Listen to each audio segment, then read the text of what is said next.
गणेश नाईकांनी स्वगृही परत यावं, भाजपसोबत राहून शिंदेंच्या विरोधातील लढाई लढता येणार नाही. संजय राऊतांकडून गणेश नाईकांना ठाकरेंच्या शिवसेनेमध्ये येण्याची ऑफर. विकासाच्या रथाबरोबर स्पर्धा करण्याची तुमची पात्रता नाही. शिंदेंवरील टीकेला रवींद्र धंगेकरांचं प्रत्युत्तर. तर अनेक गंभीर विषय असताना वनमंत्री टीआरपी मिळवण्यात व्यस्त, निलेश राणे यांची टीका.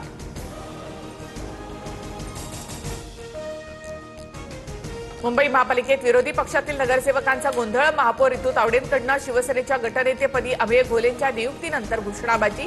ठाकरेंच्या शिवसेनेकडून 50 खोके एकदम ओकेच्या घोषणा.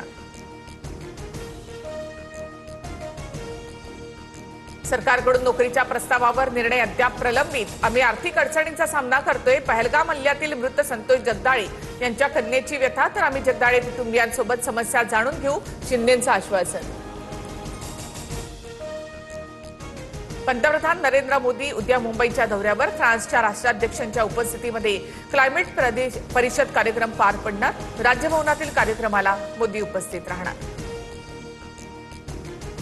राज्यभरामध्ये बिबट्याची दहशत कायम. अहिल्यानगरच्या भिंगार वारुळवाडीमध्ये बिबट्याला पकडताना वन विभागाची दमछाक. तर भंडाऱ्याच्या नानोरीसह नाशिकच्या दरी मातोरी परिसरात बिबट्याच्या हल्ल्यामध्ये तरुण जखमी. डार्ट मारून रेस्क्यू ऑपरेशन. अभिनेता राजपाल यादवला 18 मार्चपर्यंत अंतरिम जामीन. पासपोर्ट जमा करण्याचे आदेश. दिल्ली हायकोर्टाकडून पुढील आदेशापर्यंत शिक्षेला स्थगिती.